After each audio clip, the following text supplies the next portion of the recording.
ఉదయకాలం దైవజనులు పాల్ గాంధీ గారు చెప్పినట్టుగా మనమందరము యాజకులమైతే మన సంఘాలలో కులం అన్నది ఎందుకు పెద్దపీట వేసుకుని వస్తుంది?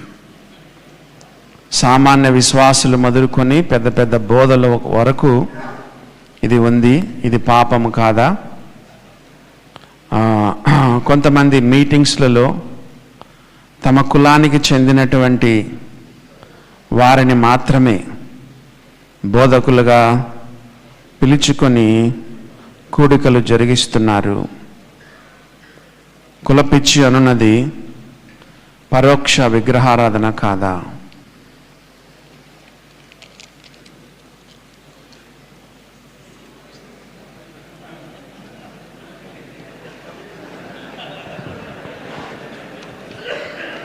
ఆ సహోదరుడు చెప్పినది 100% వాస్తవమే. చాలా విచారం అంటే ఇక అంతకంటే విచారమైంది మన సంఘాలు ఇంకొకటి లేదు. ఇప్పుడు పరిస్థితుల్లో చాలా విచారమైన పరిస్థితుల్లో ఉన్నాము. ప్రార్థన చేయండి. ప్రతి ఒక్కరము దాన్ని నిర్మూలన చేయటానికి ప్రతి ఒక్కరం పూనుకోవాలి ప్రార్థనా పూర్వకంగా.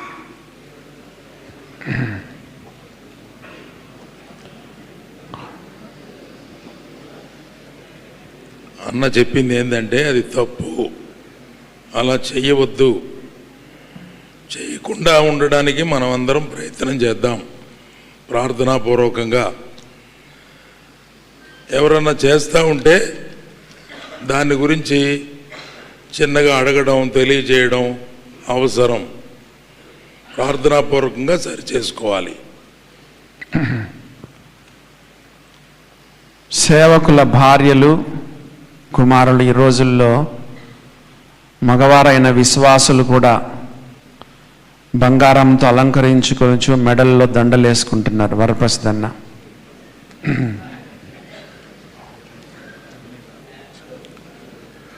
ఒకప్పుడు మన పాటల పుస్తకంలో వద్దు బంగారము యేసు చాలన్, వద్దు లోకాశలు యేసు చాలన్ అనుంది. ఇప్పుడు ఎందుకు ఆ పాట పుస్తకంలో ఆ వచనం తీసేసినారు. మీరు చూడండి, నేను చూసి ఆశ్చర్యపోయాను అనమాట. ఆ వచనం తీసేసినారు. స్త్రీలు బంగారు ధరిస్తూ ఉన్నారు, కానీ పేతురు పత్రిక ఏం చెప్తుంది? షారా తన భర్తను యజమానుడిని పిలిచిందంట. అంత మాత్రమే కాదు, ఒక మాదిరికరమైన వ్యక్తిగా ఉంది. ఏం ధరించాలంట? సత్క్రియల చేత తమను తాము అలంకరించుకోవాలి. అవే అలంకారం, కానీ బంగారం కానీ ఇంకేం ఉండకూడదు. మీ స్త్రీలకే వద్దంటే పురుషులకు ఉండవనేది అసలే వద్దు. పిల్లలకు కూడా అసలే వద్దు, వాళ్ళకి నేర్పించొద్దండి. కానీ పిల్లలు తమంతా తాము వేసుకుంటే బలవంతంగా మనం ఏం చెప్పండి వాళ్ళకు. వాళ్ళు వినకపోతే ఇంకా వాళ్ళ తీర్మానం అది. కానీ గుర్తుంచుకోండి, దేవుని వాక్యం చెప్తుంది అది నిజమైన అలంకరణ కాదు, దేవుడిచ్చే అలంకరణే చాలు అని. కనుక ధరించడం అనేది తప్పు అని లేఖనాలు చెప్తా ఉన్నాయి. I have an opinion about this matter. దీని గురించి నాకు ఒక అభిప్రాయం ఉంది.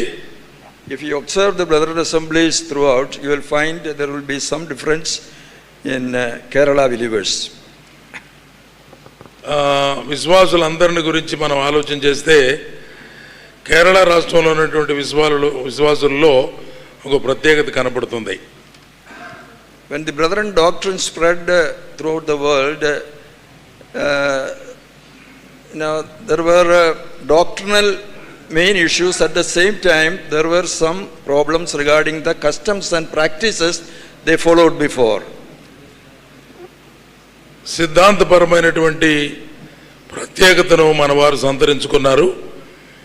వేరే వారు సిద్ధాంత విభేదాలతో రకరకాల సంగతులు ఉండినప్పటికీ కూడా మనవారు ఖచ్చితమైన సిద్ధాంతాన్ని పాటిస్తారు. నంబర్ 1. అలాగే ఆచార వ్యవహారాలలో కూడా వాళ్ళు ఉపయోగించే పద్ధతులు ప్రత్యేకంగానే ఉంటాయి.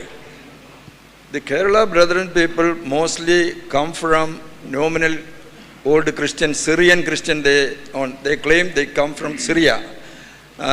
So they are the people mostly came to Brethren backgrounds. Syrian Christians అని సిరియా నుండి వచ్చినటువంటి క్రైస్తవులలో ముఖ్యంగా బ్రదరన్ సంఘాలలో ఉన్నారు. వారు సిరియన్ క్రిస్టియన్స్ అంటారు. సాధారణమైనటువంటి క్రైస్తవ సంఘాల నుండి కుటుంబాల నుండి వెలుపలకు వచ్చిన వారు. Together with the doctrinal, brethren doctrine, the believers in those days took a decision: we will avoid, reject all sorts of luxurious life. So locally people took their own decision. So including that luxurious life, these ornaments also considered as one item. They, in those days, as group, as assembly, some of the revival preachers in those days encouraged them and gave strong teachings, and as assemblies collectively they removed it together with that brethren doctrine, that arrival, and they still continue. That is way how it happens in Kerala. Brethren సిద్ధాంతంతో పాటుగా మంచి ఉజ్జీవ బోధకులైనటువంటి వారు ప్రసంగించినప్పుడు సిద్ధాంతాలను చక్కగా మార్చుకొని Bible ఎలా బోధిస్తుందో, brethren సిద్ధాంతం ఏం చెప్తుందో దాని ప్రకారంగా వారు అనుసరించారు. సంఘాలుగా మరి సౌకర్యవంతమైన లేకపోతే సుఖ సంతోషాలకు సంబంధించినటువంటి విధానాలు ఆపివేద్దాము అనే ఒక నిర్ణయం తీసుకొని టోటల్గా సంఘంగా ఇవి మనకు అక్కర్లేదు, ఇవి మనం అనుసరించవద్దు అని చెప్పుకున్న వాటిల్లో ఈ ఆభరణాలు కూడా ఒకటి. ఆభరణాలు మనకు అక్కర్లేదు, ప్రభువు చాలు అనేటువంటి మాట మీద వారు నిలబడి సంఘమంతా డెసిషన్ తీసుకొని అలాగ చేశారు. చాలా క్వశ్చన్స్ ఉన్నాయి, మరి ఆన్సర్స్ కూడా త్వరగా చెప్తే మనకు సహాయకరంగా ఉంటుంది. ఆరాధన చేసే సమయంలో రొట్టె పాత్రను రసపాత్రను చేతిలో పట్టుకొని స్తుతులు చెల్లించుట అవసరమా? నిన్ననే దానికి ఆన్సర్ చెప్పారన్నా, మళ్ళీ మనం అవసరం లేదు అది. ఆ తర్వాత యేసు ప్రభు అలా చేశారు కాబట్టి, మరి ఆయన కాబట్టి చేశారు, మరి తప్పనిసరిగా పట్టుకొని చెల్లించాలన్నది ఏమీ లేదని నిన్న మనం విన్నాం. In that connection, I have another remark. I have seen some places those who lead the service of distribution of the elements. Yeah, some places I have seen after they take the bread, those who lead that ministry, they themselves eat first. They first eat, then only they pass on to the congregation to eat. Okay. So, as per the scriptures, I find it little awkward situation. That is actually Lord Jesus keeping a towel on his waist as a servant. He had shown an example. That is the servant's job to distribute the food. It is not the servant who eat first. Let the congregation take first. Only after everybody finish, the person who leads. కొంతమంది రొట్టె కొరకు పాత్ర కొరకు స్తుతి చెల్లించే వాళ్ళు మొట్టమొదట సేవకుడో లేదా సంఘ పెద్ద తిన్న తర్వాత పంచుతున్నారు. అది సరైనది కాదు. ఫస్ట్ ఆయన తాగిన తర్వాత వేరే వాళ్ళకి ఇస్తున్నాడు, అది మంచిది కాదు అని చెప్తున్నారు. బ్రదరన్ సంఘాలలో వివాహమైనటువంటి కొంతమంది మరి భార్యకు విడాకులు ఇచ్చి సంఘాలలో పెద్దలుగా సేవకులుగా కొనసాగుతున్నారు. దయచేసి సమాధానం చెప్పగలరు? ఐజక్ అన్న.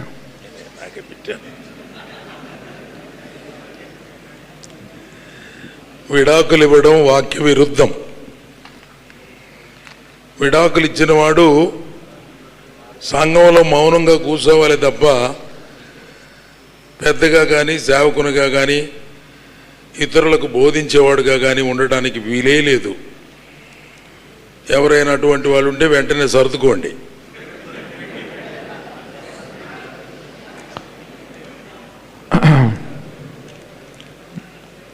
సేవకులు కానీ పెద్దలు కానీ నిందారహితమైన జీవితాన్ని కలిగి ఉండాలి. నిందలతో కలిగిన వారు పెద్దలుగా నాయకులుగా సేవకులుగా కొనసాగడానికి వీలు లేదని వారు తెలియచేస్తూ ఉన్నారు.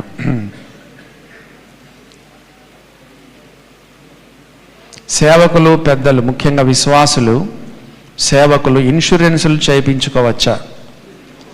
పాల్గాంధీ గారు.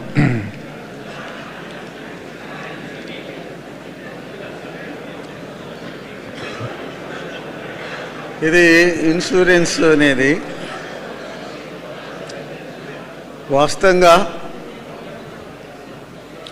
అనేకమైనవి ఉన్నాయి. మరి డబ్బు దాచుకోవచ్చునా, పొలం కొనుక్కోవచ్చునా, ఇల్లు కట్టుకోవచ్చునా, మరి ఇంకెన్నెన్నో చేసుకోవచ్చునా అనేది అన్నీ ఎన్నో సమస్యలు ఉన్నాయి.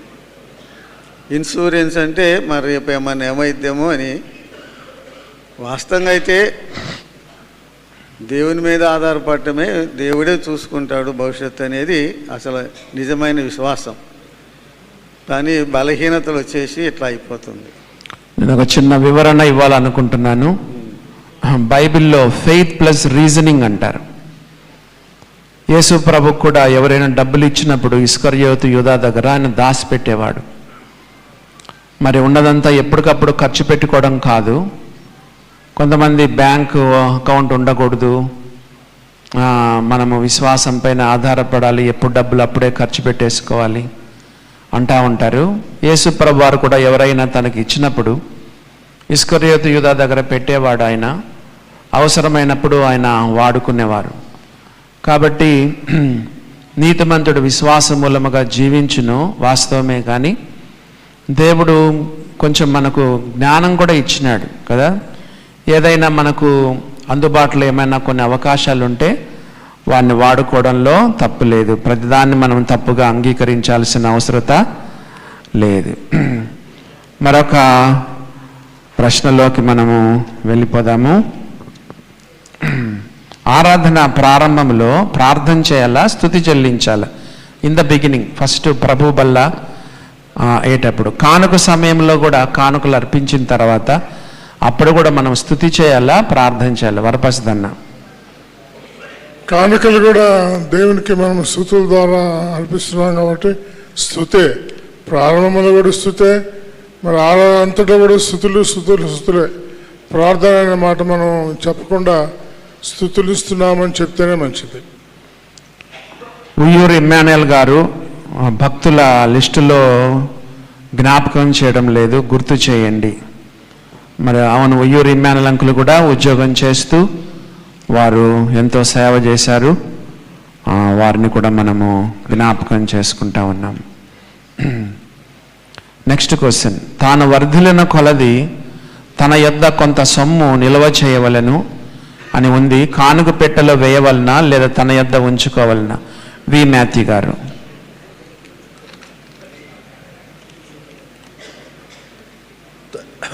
తన యొద్దు ఉంచుకోలేనా?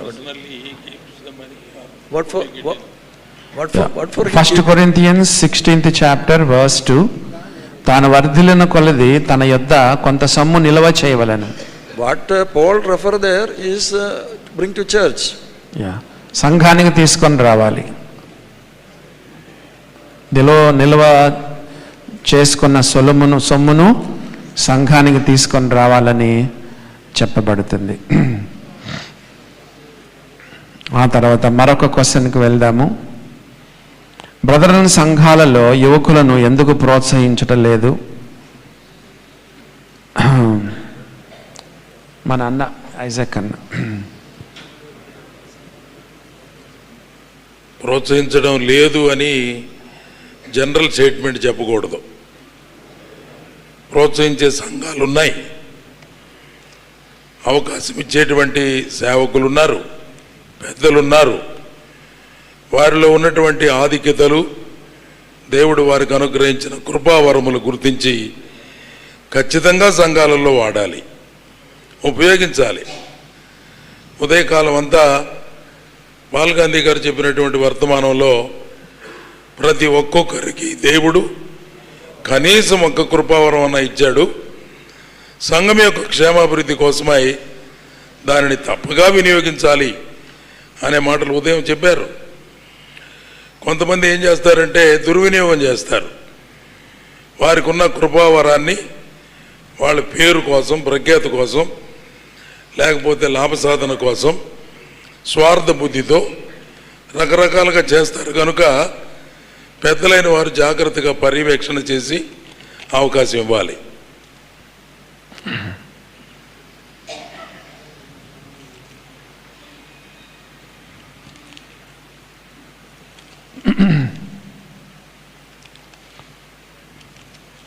మరొక ప్రశ్న,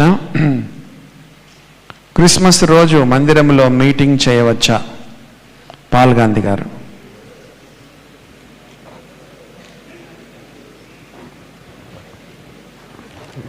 మొదట్లో అయితే అసలు క్రిస్మస్ పండుగే చేసేవాళ్ళు కాదు. క్రిస్మస్ పండుగ అసలు పండుగలు లేవు, మన బ్రదర్ వాళ్ళలో పండుగలు చేయట్లేదు. ఇంకేంటనే సమస్య?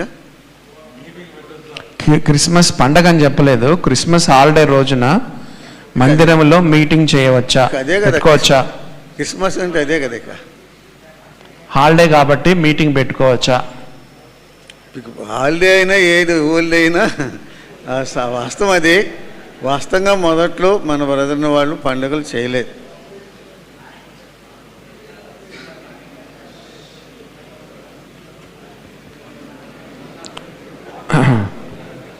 ప్రవర్పస్తన్న మా సంఘంలో మీటింగ్ పెట్టుకుంటాం, ఎందుకంటే పలానా రోజు మీటింగ్ పెట్టుకోకూడదని వాక్యంలో ఎక్కడ లేదు కాబట్టి. ఆ రోజు ఎన్నడూ గుడికి రాని వాళ్ళు హైందవులు చాలామంది వస్తారనమాట. సువార్త చెప్పడానికి అది అవకాశం కాబట్టి మేము పెట్టుకుంటున్నాం, కానీ వేరే ఏం ఆచారాలు లేవు. ఆ రోజు జైలుకి వెళ్తాము, సువార్త చెప్తాము. మా ఇండల్లో ఆ రోజు పులగమో లేకపోతే సింపుల్ మీల్ ఉంటుందన్నమాట, స్పెషల్ మీల్ కూడా ఉండదు, అంత టైం కూడా మాకు ఉండదు. ఎక్కడెక్కడ అవకాశం ఉంటే అన్ని చోట్లకి వెళ్ళి జైలుకి వెళ్ళి సువార్త చెప్తాము, మన అనేక ఆర్ఫనైజ్కి వెళ్ళి సువార్త చెప్తాము. ఏ ఆహ్వానించినా ఏ మీటింగ్ పెట్టుకుంటామన్నా అక్కడ సువార్త చెప్పంటే అవకాశం ఉంది కాబట్టి సువార్త మటుకు చెప్తామంతే, ఇంక వేరే విషయాలు చెప్పాం. మా సంఘంలో కూడా మేము పండగ చేయము, కానీ మరి ఆ రోజు చాలామంది వస్తారు, మరి హిందువులు వాళ్ళు వస్తారు, మేము మంచిగా సువార్త చెప్తాము, వారికి భోజనం పెట్టి పంపిస్తాము. ప్రారంభ దినాల్లో అయితే మన బ్రదర్ అండ్ వాళ్ళు క్రిస్మస్ రోజు కూడా మీటింగ్ పెట్టుకునేవారు కారు. ఆరాధనలో హెచ్చరికలు ఇచ్చేవారు, రొట్టె పాత్ర ఇచ్చేవారు, సూట్ వేసుకొని షర్టు పైన జాకెట్ వేసుకొని ఆరాధన జరిగిస్తూ ఉన్నారు వాక్యక్రమమా. వి మాథ్యూ గారు.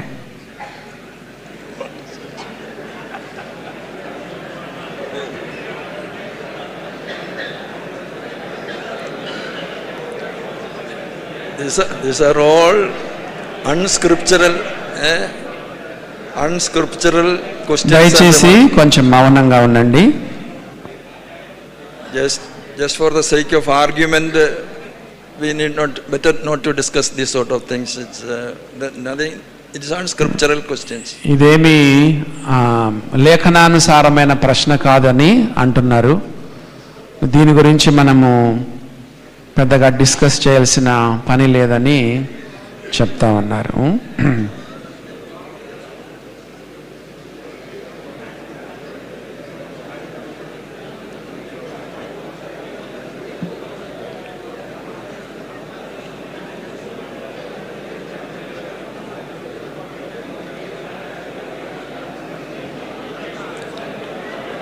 ప్రజలలో అలజడి ఉంది. మీ అలజడికి కారణం ఏందో చెప్పాలా? పరిశుద్ధులకు ఒక్కసారి అప్పగింపబడిన బోధ అని ఉంటే స్త్రీలు బోధ చేయకూడదు, ప్రసంగాలు కూడికలు చేయకూడదని మొదట నుండి ఖండించకుండా ఇప్పుడు ఎందుకని ఎక్కువగా ప్రస్తావిస్తున్నారు? ఇది పరిశుద్ధులకు ఒకసారి అప్పగింపబడిన బోధ కదా, ఎప్పుడు లేనిది ఇప్పుడెందుకు దాన్ని మధ్యలో తీసుకొస్తున్నారని ప్రశ్న చేశారు. దయచేసి వివరించండి. బ్రదరన్ సంఘాలు ఆవిర్భావమైన నాటి నుండి వాక్యపు వెలుగులో ఈ క్రమాలని పెద్దలు వెలువరించారు. ఆనాటి నుండి ఈ సంగతులు నామినల్గా జరుగుతున్నటువంటి సంఘాలలో ఉన్నటువంటి ప్రాక్టీసెస్ని తప్పు అని రద్దుపరిచి వీటిని క్రొత్తగా చేరిన వారు, బ్రదరన్ సంఘాలుగా కూడుకున్నవారు మొదటి నుంచి ప్రాక్టీస్ చేస్తున్నారు. కానీ ఇప్పుడు కొత్తగా తెచ్చింది ఏం కాదు. 200 సంవత్సరాల నాడు ఆరంభమై ఈ బోధ, ఈ సిద్ధాంతం అనుసరించబడతా ఉంది. ఆరాధనలో నిర్జీవ వస్తువులు వాడకూడదన్నారు. మరి సౌండ్ సిస్టమ్ మైక్ వాడవచ్చా? పాల్గాంధీ గారు.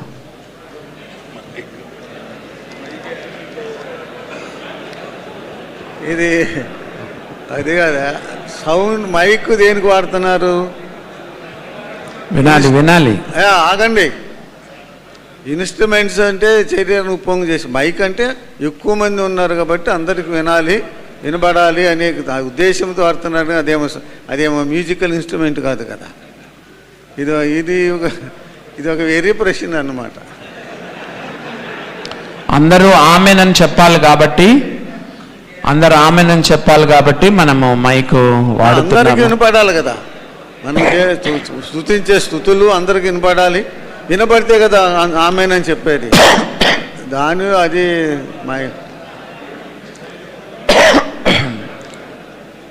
ఒకే వీధిలో, ఒకే గ్రామంలో ప్రక్కనే సంఘాలు కట్టుతున్నారు. ఇది సంఘ క్రమమా? వరప్రసాద్ అన్న. ఒకే వీధిలో ప్రక్కన ఉంటే చీలిక అనమాట అది. మరి ప్రక్కన పోయి కలిసి ఆరాధన చేయొచ్చు. లేదా పెద్ద సంఘం అయితే మరి వాళ్ళు అందరూ తమ కృపావరాలు వినియోగించుకోవడానికి సంతోషంగా ఆ పని చేయొచ్చు. కానీ అయితే భిన్నమైన మనసుతో మరి మనం విన్నాం కదా, బ్రదర్ సంఘాలు ఏమి ఎక్కువ విన్నాము, చీలికలు ఎక్కువ విన్నాం. కనుక చీలి రీతిగా ఉండకూడదు. లేఖనాలు ఎక్కడ కూడా బైబిల్లో డివిజన్ అనే మాట లేదు, అడిషన్ అనే మాట ఉంది, మల్టిప్లికేషన్ మాట ఇంగ్లీష్లో మనం చూస్తే అడిషన్ ఉంది, మల్టిప్లికేషన్ ఉంది. కానీ డివిజన్ అనే పదం బైబిల్ ఎక్కడ కూడా లేదు. కనుక డివైడ్ అయ్యి వేరుగా కూడుకోవడం తప్పే.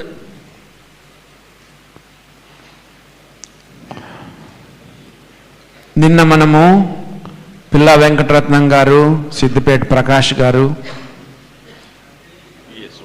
పిఎస్ స్వామి గారు, వాళ్ళను మనము పిలుచుకోకూడదని మనము విన్నాము.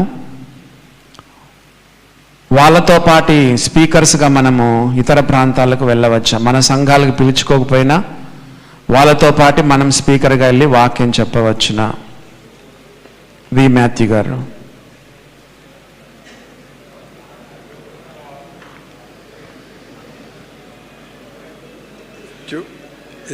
If we offend somebody in any matter, if something offensive to somebody else, better to avoid such practice. That's what I can say. ఇతరులకు అభ్యంతరం కలుగు చేయనిది ఏదైనాను మానివేయుట మంచిది అని బైబిల్లో రాయబడింది. ఇతరులకు అభ్యంతరం కలుగు చేయి దేన్నైనను మానుకొనుట మంచిది.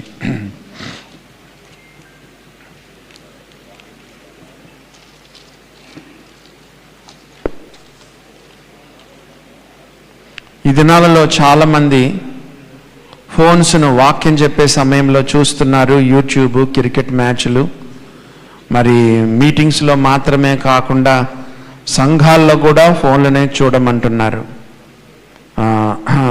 బైబిల్ను చూడమనకుండా సెల్ ఫోన్లో చూస్తూ ఉన్నారు. సెల్ ఫోన్ వినియోగంపై మాట్లాడండి ఐజక్ బాబు గారు. సెల్ ఫోన్లో బైబిల్స్ డౌన్లోడ్ చేసుకున్నవారు కొందరు ఉంటారు, కీర్తనల పుస్తకాలు డౌన్లోడ్ చేసుకున్నవారు కొందరు ఉంటారు.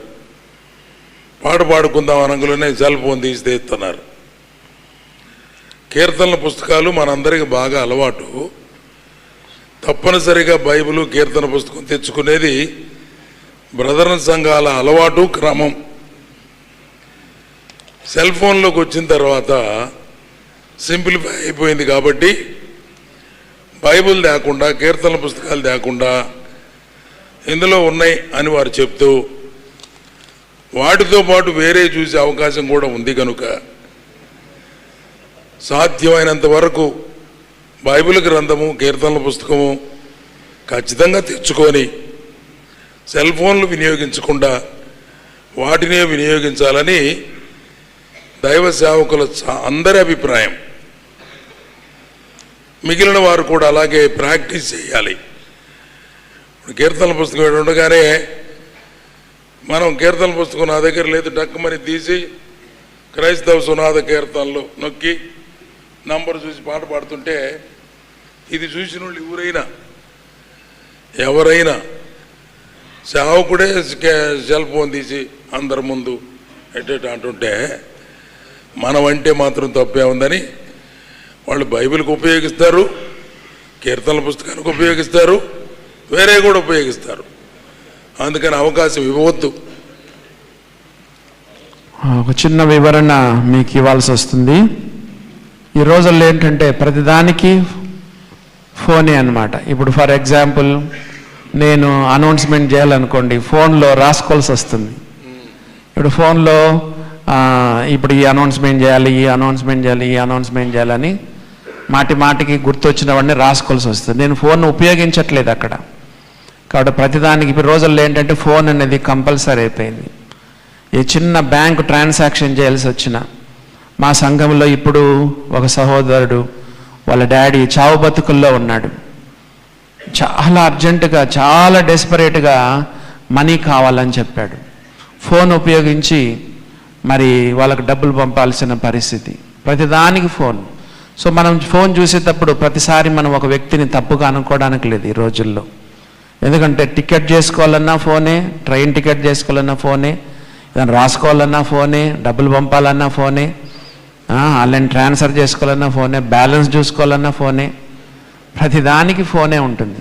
ఇప్పుడు మన కార్యక్రమాలు చూడాలన్నా ఫోనే. మందిరంలో ఆరాధనలో నో ఫోన్, ఆరాధన చేసే టైంలో ఫోన్ ఉండదు. ఇప్పుడు కొన్నిసార్లు సేవకులకు సంఘ పెద్దలకి కొన్ని ఎగ్జంప్షన్స్ ఉంటాయి. ఇప్పుడు ఆరాధనలో ఉంటాం, ఎవరో కొత్త వాళ్ళు కరెక్ట్ ఆరాధన టైంలోనే ఫోన్ చేసి మందిరం డే ఎక్కడండి, ఎన్నింటికండి, లేదా స్థలం ఎక్కడ, అడ్రస్ ఎక్కడండి అని ఫోన్ చేస్తారు. సో అలాంటప్పుడు మనం మన సొంతం కోసం ఫోన్ ఎత్తట్లేదు అక్కడ. వాళ్ళు ఎవరో కొత్త వాళ్ళు వస్తారు, సిటీకి వస్తారు, ఆ టైంలో వాళ్ళకు ఫోన్ ఎత్తి అడ్రస్ చెప్పాల్సి వస్తుంది. అలాంటివి కొన్ని ఉంటాయి. ప్రతిదీ మనం తప్పనుకోవడానికి వీలు కాదు. బైబిల్ కీర్తనలు తప్పకుండా తెచ్చుకోవాలి. ఈ రోజుల్లో బోధకులు కదా బైబిల్ తెచ్చుకోకుండా ల్యాప్టాప్ తెచ్చుకొని బోధిస్తూ ఉన్నారు. జీవవాక్యమును చేత పట్టుకొని అని రాయబడింది. ఇందాక దైవ సేవకులు కూడా చూపించారు. ఎజ్రా ధర్మశాస్త్ర గ్రంథాన్ని చేతపుచ్చుకొని అనే మాట మనం చదువుతా ఉన్నాం. అన్నా చేరి వచ్చిన వారిలో సేవా ప్రతిష్ట లేకుండా సేవకులుగా చెప్పుకుంటున్నారు. ఉద్యోగాలు చేస్తూ సేవకులు మనం చెప్పుకుంటూ సేవకుల యొక్క మరి ఈవులు కానుకలు తీసుకుంటా ఉన్నారు. దయచేసి వివరించండి పాల్ గాంధీ గారు. సేవా ప్రతిష్ట లేకుండా సేవకులని చెప్పుకుంటున్నారు. సేవకులు పొందాల్సిన ఈవులు అవి ఇవన్నీ పొందుకుంటా ఉన్నారు. దయచేసి వివరించండి. ఉద్యోగం చేస్తూ సేవ చేసేవారు సేవకులు కాదు. వారికి ఈవులు కూడా ఇవ్వాల్సిన అవసరం లేదు, వారు తీసుకోకూడదు. దేవుని వాక్యమే అది. ఇప్పుడు ఏం జరుగుతుందంటే 1 సంవత్సరము 2 సంవత్సరాలకు రిటైర్ అయ్యేవాళ్ళు ఇప్పుడే రిజైన్ చేసి సేవకుని వస్తున్నారు. ఎందుకు? ఈ బెనిఫిట్స్ వస్తాయి, ఆ బెనిఫిట్స్ వస్తాయి. అది సరైన విధానం కాదు. అది ధనాపేక్షతో కూడిన పని. ఇంచుమించుగా అటువంటి వారిని అసలు గుర్తింపకుండా ఉండటమే మంచిది. ఎవరైనా సరే పూర్వీకులు ఉద్యోగాలు చేస్తూ రిజైన్ చేసి సేవకు వచ్చారు, అది వేరు. వాళ్ళు పిలుపు వచ్చింది, వచ్చారు. అందుకు వాళ్ళకి 10 ఏళ్ళు 20 ఏళ్ళు 30 ఏళ్ళు సర్వీస్ ఉంది, అది త్యాగం చేసి వచ్చారు, అది వేరు. ఇప్పుడు ఏం జరుగుతుంది? 2 సంవత్సరాలు, సంవత్సరం, 2 సంవత్సరాలు, 3 ఏదో గవర్నమెంట్ ఏదో బెనిఫిట్గా రిటైర్మెంట్గా ఇస్తా అవన్నీ తీసుకుని ఆ పెన్షన్ వస్తుంది, ఇది వస్తుంది, అన్నీ చేస్తారు. ఇది యుక్తితో చేస్తున్న పనులు. సంఘాలు ప్రోత్సహించకూడదు. ఆదివారము కానుకల విషయంలో అందరూ ముందుకు వచ్చి బాక్స్లో వేయాలా, లేదా సంచి తిరుగుతూ మన దగ్గరకు వచ్చినప్పుడు వేయాలా? వరప్రసాద్ అన్న. కానుకలు వేసే విధానం బైబిల్లో స్పెసిఫిక్గా మనం చూడలేము, కానీ కానుక పెట్టెలో వేస్తున్నట్టుగా కృత నిబంధనలో ఒకసారి మాత్రం కనిపిస్తుంది. కనుక అనుకూలత కొరకై అందరూ మరి కానుక పెట్టి దగ్గరికి రావాలంటే చాలా సమయం పడుతుంది. మా సంఘంలో 400 మంది ఆరాధనలో పాల్గొంటారు. 400 మంది వరుసగా వచ్చి కానుకలు పెట్టెలో వేయాలంటే ఎంత సమయం అవుతుందో చూడండి. అందుకొరకనే సంచులు పంపిస్తాము. సంచులు కలెక్ట్ అయిన తర్వాత అది లెక్క పెట్టే వాళ్ళు మాత్రం దాన్ని ఒక చోటు ప్రొవిజన్ లెక్క పెడతారు. కనుక సందర్భాన్ని బట్టి, సంఘం కెపాసిటీని బట్టి ఏ రీతిగా జరిగించినా మంచిదే. సమయం ఎక్కువ వృధా కాకుండా జరిగించడానికి ప్రయత్నించాలి. మా కుమార్తె వయసు 11 సంవత్సరాలు, హాస్టల్లో ఉంది, 5వ తరగతి చదువుతుంది. మారు మనసు పొంది బాప్తిసం తీసుకోవాలనుకుంటుంది. బాప్తిసం తీసుకుంటే సహవాసం రొట్టె విరుచుటకు ప్రతి ఆదివారం హాస్టల్ వారు పంపరు. ఎలా? దీన్ని వివరించండి. వి మ్యాథ్యూ గారు.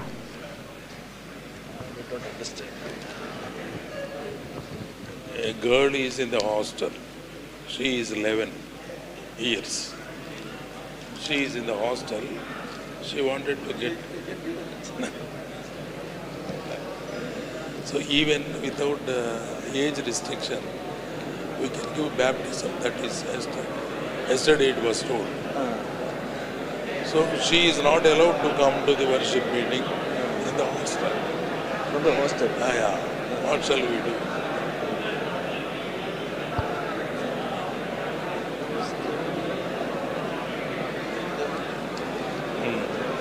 Rule of the local place, what is accordingly we have to handle this. Yeah. సోదరులు, త్వరగా ముగించుకుందామా వద్దా? మీరందరూ కాల్ చేస్తామంటే త్వరగా ముగించబడదు. త్వరగా ముగించుకోవాలంటే సైలెంట్గా ఉండాలి. చిన్న వయసులో ఉన్నటువంటి అమ్మాయి ప్రభువుని నమ్ముకుంది, తీర్మానం చేసుకుంది, బాప్తిసం తీసుకోవాలనుకుంటుంది. అక్కడున్న పరిస్థితి ఏమిటంటే బాప్తిసం తీసుకున్నా కూడా ఆరాధనకు రావడానికి హాస్టల్ వారు అనుమతించరు. బాప్తిసం తీసుకునే ఊరికే ఉండాల్సింది. ఏం చేస్తే మంచిది అన్నారు.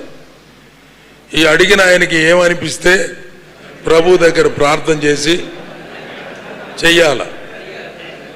అంతేగాని ఇది ఎవరు చెప్పగలిగిన సలహా కాదు.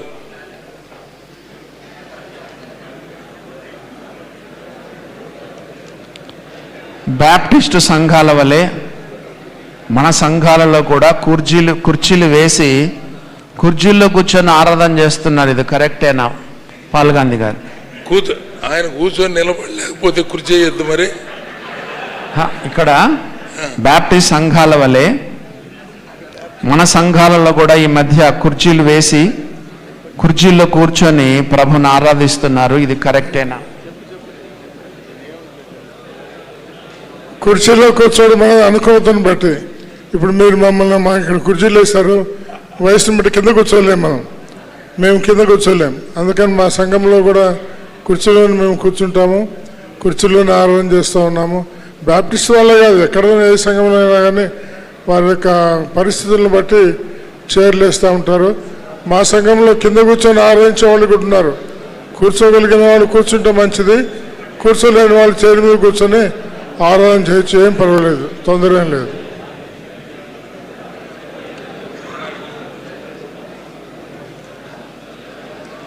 అవసరతను బట్టి కుర్చీలే కానీ అవసరతను బట్టి కుర్చీలు. మనం కోవిడ్ దగ్గర నుంచి కుర్చీలు అలవాటైనవి. అంతకుముందు మన సంఘాల్లో నిజంగానే కుర్చీలు చాలా తక్కువ ఉండేవి. చివరిలో ఎవరో వృద్ధుల కోసం, పెద్దవారి కోసం, కూర్చోలేని వారి కోసం వేసేవాళ్ళం. కానీ కోవిడ్ సమయంలో కంపల్సరీ అయింది దూరంగా కూర్చోబెట్టడానికి. సో కుర్చీలు ఎంటర్ అయిపోయినాయి మన సంఘాలలో కూడా. ఉన్న కుర్చీలు పాడు పెట్టుకోలేక అన్ని సమయాలలో కుర్చీలు వేస్తున్నారు. అయితే ఒక ప్రకటన చేస్తాం. ప్రకటన ఒకటి చేస్తాం. ఏమని? కింద కూర్చోడానికి అవకాశం ఉన్నవారు, కూర్చోగలిగిన వారు దయచేసి ముందుకు రండి, చాపల మీద కూర్చోండి, ప్రభువుని ఆరాధించండి అని. వారి అవసరతను బట్టి, పరిస్థితిని బట్టి కుర్చీలే కానీ అదేదో డిగ్నిటీ కాదు, లేకపోతే బ్యాప్టిస్టుల పద్ధతి కాదు.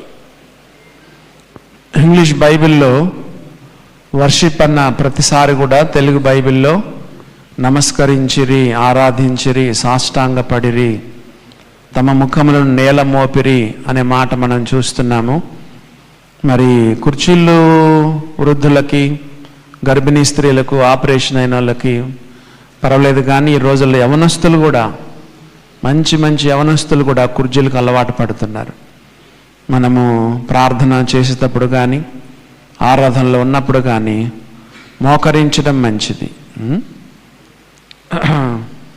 కుర్చీల్లో కూర్చున్న వారి ఆరాధన దేవుడు అంగీకరించడం కాదు, కానీ దేవుని యొక్క వాక్యంలో ఆరాధన అన్న ప్రతిసారి కూడా, అక్కడ వర్షిప్డ్ అనే ప్రతిసారి కూడా మరి తెలుగు బైబిల్లో సాష్టాంగ నమస్కారం చేసిరి అనే మాట మనము చదువుతున్నాం. మనకు 4:30 వరకే, అయినా మనకు కొన్ని నిమిషాలు ఎక్కువైంది. మరి దేవుడు ఎంతో ఈ 3 రోజులు క్వశ్చన్ అవర్లో ఎంతో సహాయం చేశారు. దేవునికి మన వందనాలు చెల్లిస్తున్నాం. చిత్తూరు నుండి వచ్చినటువంటి ఎజ్రా అన్న 2 మాటలు